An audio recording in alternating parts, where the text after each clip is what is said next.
Estamos iniciando mais um programa Saúde em Dia. Hoje vamos falar um pouco a respeito de visão subnormal. Nosso convidado é o médico oftalmologista e também especialista em visão subnormal, Dr. Roberto. Roberto, é um prazer te receber aqui no programa. Podemos falar de um assunto que talvez pouco é divulgado. Luciano, muito obrigado pelo convite. É um prazer estar aqui, principalmente para falar sobre esse assunto de visão subnormal, que é um assunto realmente que a população, eu acho que ainda não conhece, pelo menos como deveria conhecer. Dr. Roberto, falando em visão subnormal, o que vem a ser a visão subnormal? Luciano, visão subnormal é quando o paciente, a pessoa, mesmo após as medidas corretivas da visão, isso é, o uso do óculos, da lente de contato, ou após as cirurgias oftalmológicas, essa pessoa apresenta uma redução da acuidade visual menor que 30% de uma pessoa normal. Certo. A acuidade visual é a capacidade de ver detalhes, né, de enxergar as minúcias, é a agudeza visual. Então a visão subnormal é classificada entre uma acuidade de 30% até 0,5%, 0,5%. Então pessoas que têm essa faixa de acuidade visual, mesmo após corrigidas com óculos, cirurgias e lentes, elas são classificadas como portadoras de visão subnormal. Mesmo após a correção ainda tem perda de 70% da visão, então isso é a visão subnormal. Correto. É muita coisa, né? 70%? É bastante coisa.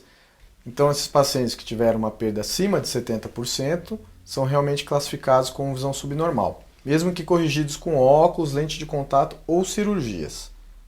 E não conseguem reabilitar a visão com esses recursos que são utilizados. É uma porcentagem muito alta, né, Roberto? 70%? É, bastante. Tem os outros casos também de visão subnormal, que é quando o campo visual das pessoas, que é essa amplitude de visão que a gente tem, está extremamente reduzido. Algumas doenças podem levar a isso, e quando está bastante reduzido o campo de visão, não a sensibilidade, as minúcias, não a agudeza visual, também pode ser classificado como visão subnormal. E o que causa essa visão subnormal? Você agora há pouco falou de algumas doenças, né? Acabou de dizer. O que mais? O que causa essa visão subnormal? A visão subnormal tem várias causas. Também a diferença de faixa etária, cada faixa etária tem uma causa principal, né? As principais causas são o glaucoma, né? Que o glaucoma ele afeta o campo visual, ele afeta essa parte da nossa amplitude de visão, e a doença macular relacionada à idade, que afeta a parte central da visão. Por exemplo, eu estou aqui olhando para você, eu estou usando a minha visão central, a minha mácula.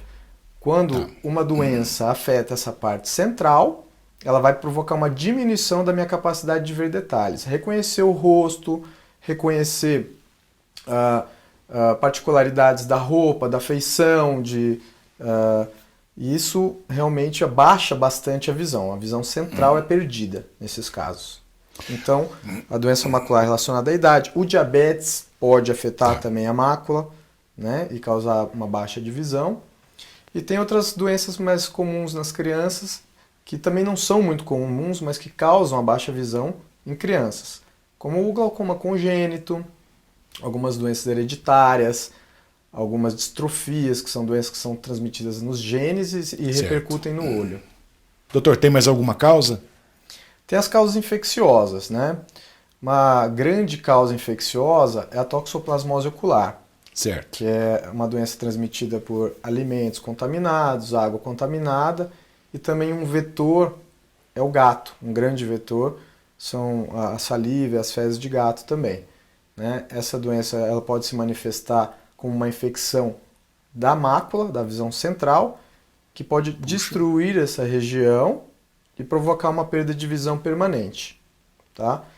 Outras doenças infecciosas, hoje menos comuns, mas que estão voltando à tona por causa do problema de vacinação, é o sarampo, a rubéola. Então são doenças infecciosas que podem afetar a córnea, no caso do sarampo, e provocar uma perda de visão, levando o paciente a ser classificado como visão subnormal. E que idade que pode surgir essa visão subnormal? A faixa etária depende da causa da visão subnormal.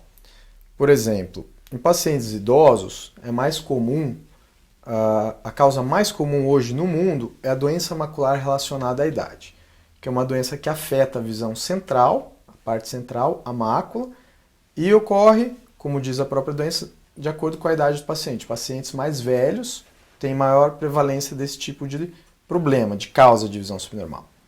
Pacientes diabéticos, que têm muitos anos de diabetes, que são mal controlados do diabetes, ou que fazem uso de insulina por muito tempo, podem também desenvolver visão subnormal, por uma perda irreparável, né, após um longo período de tratamento. Crianças, a causa, como eu falei, a toxoplasmose ocular é uma grande causa em crianças. Outra grande causa é o glaucoma congênito, que é o aumento da pressão do olho, que a criança nasce com um problema que já vem com esse aumento e pode levar a uma perda de visão também se não for rapidamente tratado e diagnosticado. Ou seja, tudo tem que ser rápido, né? Tem algum probleminha, notou alguma coisa, procura um especialista, vamos ver o que está acontecendo. Com certeza. Tem os sinais de alerta, principalmente nas crianças, né? Certo. Que às vezes nos recém-nascidos um piscar excessivo, uma dificuldade com luzes. Então são sinais de alerta. Então prestar atenção. Com certeza. Doutor, nós vamos fazer um breve intervalo e já voltamos com o programa Saúde em Dia.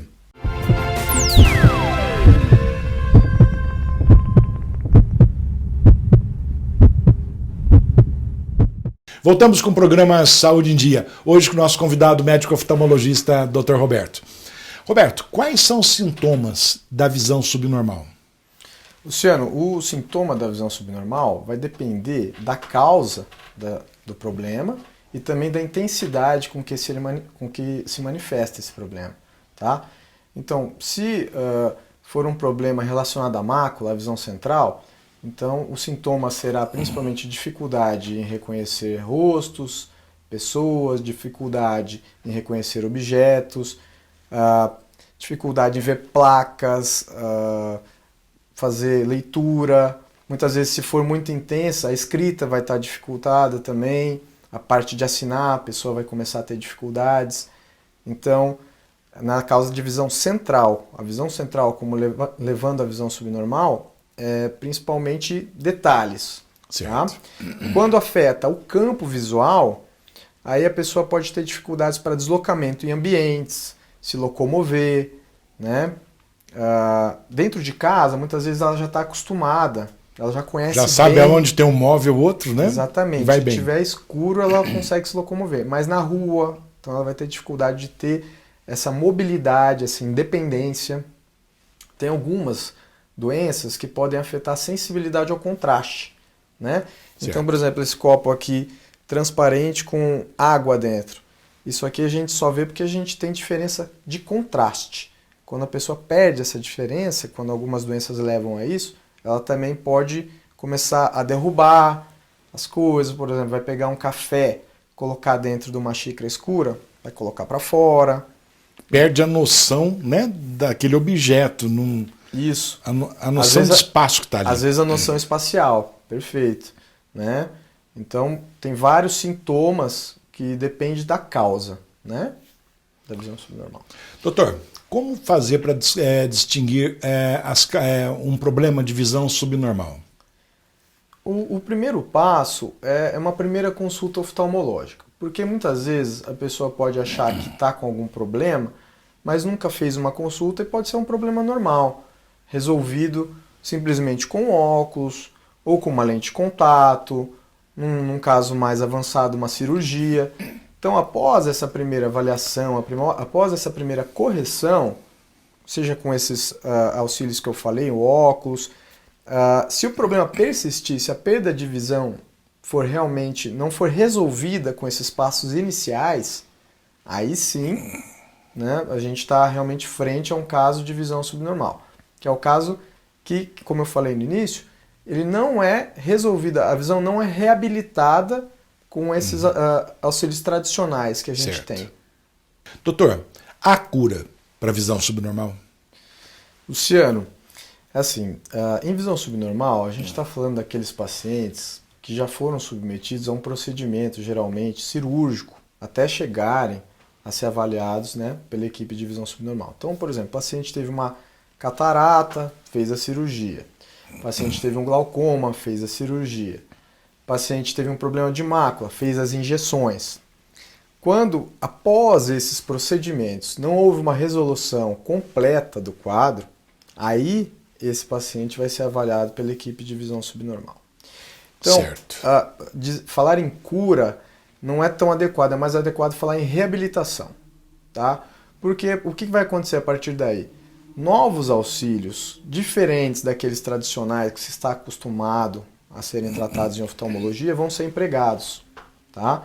Então é um processo, o processo de avaliação e de tratamento em visão subnormal, ele se remete muito mais à reabilitação, a um processo que vai reeducar o uso de a visão e também se valer de auxílios diferentes daqueles que foram empregados. Mas, vamos dizer assim, o problema de base, a doença do paciente não será erradicada, tá? Ela vai ser conduzida para um resultado visual melhor. Perfeito? Doutor, quais os tratamentos disponíveis, né, atualmente para a visão subnormal? Luciano, para tratar a visão subnormal, a gente lança a mão de recursos especiais chamados auxílios, né? Então esses auxílios podem ser auxílios ópticos, os auxílios ópticos mais simples, como lupas, tá? Ou mais elaborados, como sistemas telescópicos complexos que são adaptados aos pacientes. Tá? Tem também auxílios eletrônicos, que podem ser de vários formatos. O auxílio eletrônico que a gente tem, muito eficiente, é no formato de um mouse, que ele capta a imagem e faz a transmissão numa tela. Tá? Tem um outro auxílio óptico portátil, que é tipo um smartphone, tá? De alta definição, que faz captação de imagem para longe, imagem para perto, a meia distância. Né? Tem hoje aplicativos que podem ser incorporados ao celular das pessoas, ao Android, a plataforma Android, a plataforma iOS, que também podem facilitar para determinadas tarefas. Né? Tem filtros medicinais que podem ser implantados, incorporados aos óculos das pessoas para fazer um controle do ofuscamento, do brilho, melhorar contraste. Tem muito recurso, né? Tem bastante recurso. Tá? Que bom. O recurso ele depende muito de qual a causa e qual a intensidade. Existe uma gama de opções.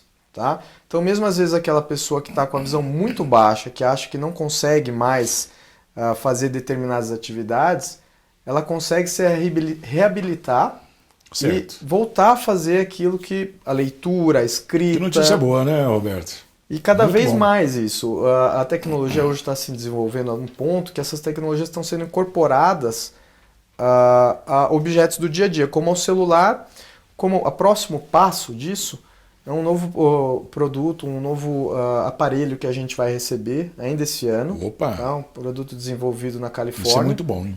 Que vai permitir esse controle da visão de longe e de perto, num aparelho óptico eletrônico incorporado ao rosto, como se fosse um óculos, mas com um software incorporado e um sistema telescópico incorporado também. Que notícia boa, né, Roberto? Isso muito é maravilhoso. Bom mesmo. Tá? Isso é ótimo. Isso consegue ter um poder de reabilitação muito grande. Tá? Então essa é onde está chegando a tecnologia sendo trazida para melhorar o que até então era mais difícil da gente tratar. Então hoje a gente está recebendo, até o final do ano acho que a gente tem esse equipamento aqui disponível. Se Deus quiser. E aí quando chegar esse equipamento você vai voltar aqui e comentar, né? Mostrar o equipamento. Com certeza. Comentar com os nossos telespectadores. Será um prazer, muito obrigado. Roberto, um paciente que você falou agora há pouco da degeneração macular. Um paciente que tenha degeneração macular, ele também pode ser tratado como visão subnormal? Só para entender isso. Com certeza. Uma das grandes causas, a principal causa nos países desenvolvidos e também no Brasil de visão subnormal é a degeneração macular relacionada à idade, a doença macular, também conhecida como DMRI. Essa é uma doença que leva a uma perda da visão central irreversível e que só pode ser reabilitada mediante uma avaliação e com o uso dos auxílios de visão subnormal. Tá? Então, a principal causa de visão subnormal é a DMRI, a doença macular. Doutor, nós vamos fazer um breve intervalo, já voltamos com o programa Saúde em Dia.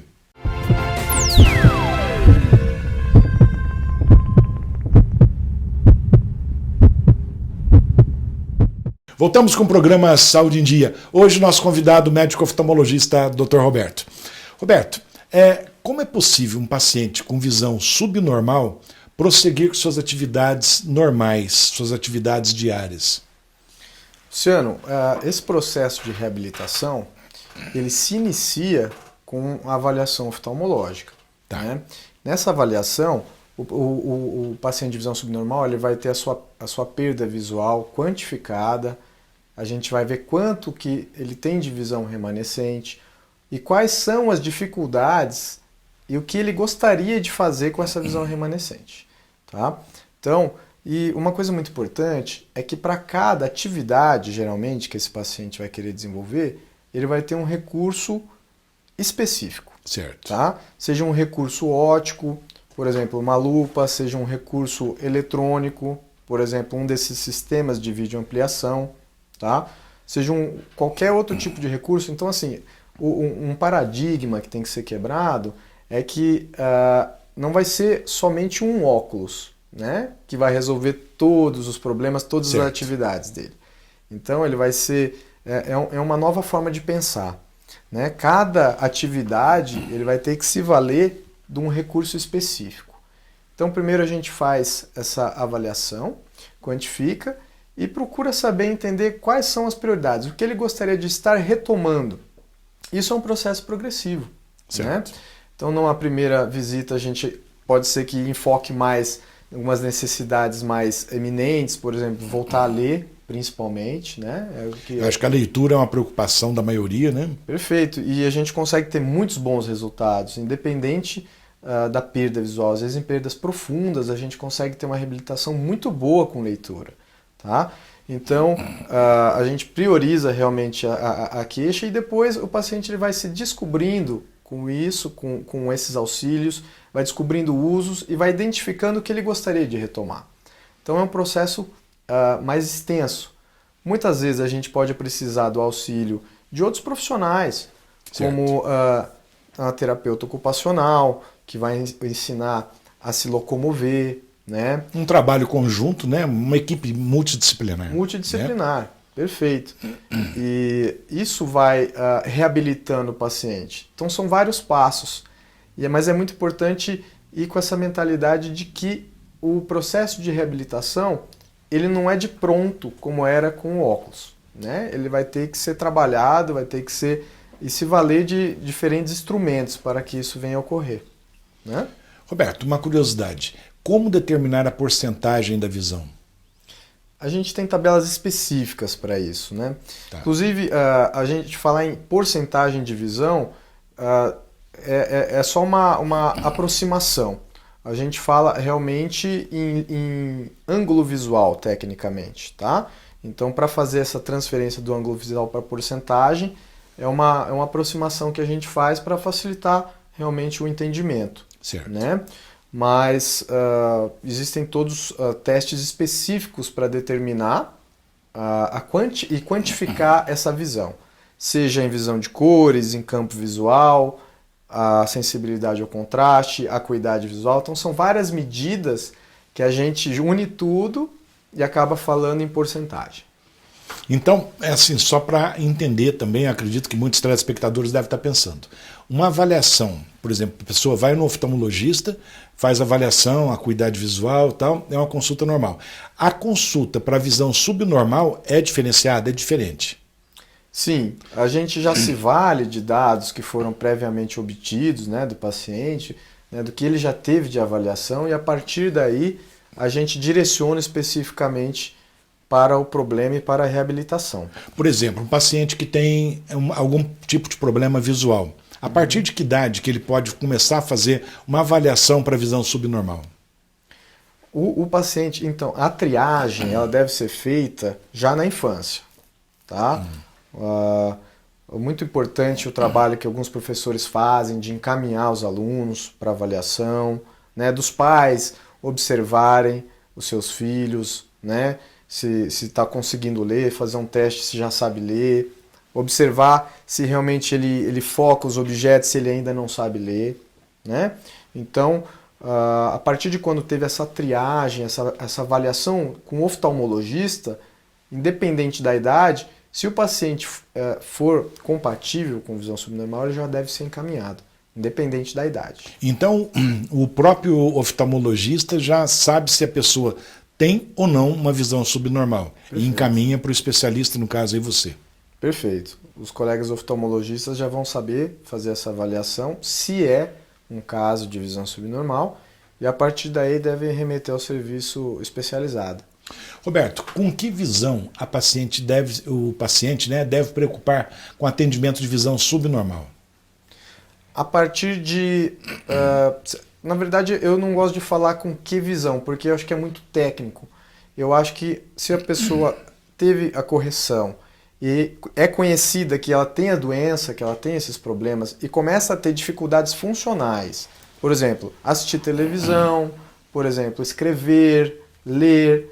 Então, se ela tem a doença, se ela tem dificuldade funcional, aí sim ela tem que procurar um serviço. E geralmente ela vai ser conduzida pelo médico oftalmologista, né, para essa especialidade. Bom, como você citou agora a televisão, a pessoa assistir televisão muito de perto, muito próximo ao aparelho, faz mal? Não faz. Inclusive é recomendado para alguns pacientes de visão subnormal que realmente se aproximem da tela. Que realmente se aproximem do computador ou da tela da televisão ou do celular. A aproximação é benéfica em muitos casos porque promove a ampliação da imagem. Mas a irradiação, isso já tem trabalhos que comprovam que isso não tem nenhum efeito maléfico sobre a visão. De se aproximar e a irradiação da tela não tem efeito nenhum. Não tem problema nenhum. Não precisa se preocupar com isso. É muito comum os pacientes acharem que isso faz mal. De perto faz mal, né? Isso, mas para quem tem visão subnormal, para quem tem baixa visão, é benéfico até. Roberto, paciente com retinose pigmentar, tem alguma coisa que possa fazer para que esse paciente possa dirigir veículo automotor? Luciano, a retinose pigmentar é uma doença que geralmente afeta o campo visual. E ela apresenta também diferentes estágios de evolução. Então, nos estágios iniciais, o paciente ele pode dirigir, tá? Só que depois, com a evolução do problema, a evolução da doença, precisa reavaliar para ver se ele ainda é compatível com a condução de veículos. Em alguns estados americanos, permitem que pacientes com visão subnormal dirijam. Aqui a legislação brasileira ainda não avançou a esse ponto, mas eu acho que tem alguns casos que sim, o paciente pode dirigir com retinose pigmentar. E com segurança, né? E com segurança. Algumas restrições, como dirigir à noite e rodovias. Doutor, infelizmente estamos chegando no finalzinho do programa e antes de encerrarmos eu gostaria que, se possível, deixasse uma mensagem para os nossos telespectadores, pode ser? Com certeza. Primeiramente, eu agradeço muito o convite, é um prazer estar falando sobre o tema, eu acho que é um tema que a gente precisa realmente explorar mais, porque é pouco divulgado. E visando essa divulgação, eu desenvolvi um material com base nas orientações da Academia Americana de Oftalmologia, que podem auxiliar tanto os pacientes como os acompanhantes, os familiares que vivem na mesma casa. Então é uma cartilha muito rápida, muito simples, muito direta, com dicas, e que eu posso enviar então, por gentileza, deixa o e-mail seu, né, para quem quiser entrar em contato. Quem quiser entrar em contato, pode mandar dúvidas, perguntas, e eu posso enviar diretamente essa cartilha que eu desenvolvi. O e-mail é consulta@hotmail.com. Muito bom. Doutor, foi um prazer recebê-lo aqui no programa e podermos esclarecer muitas dúvidas, né? Que, digamos assim, como eu disse no começo, um assunto pouco divulgado. Parabéns pela explanação. Roberto, muito obrigado. Então, chegamos então ao final de mais um programa Saúde em Dia. Fiquem com Deus e até a próxima semana.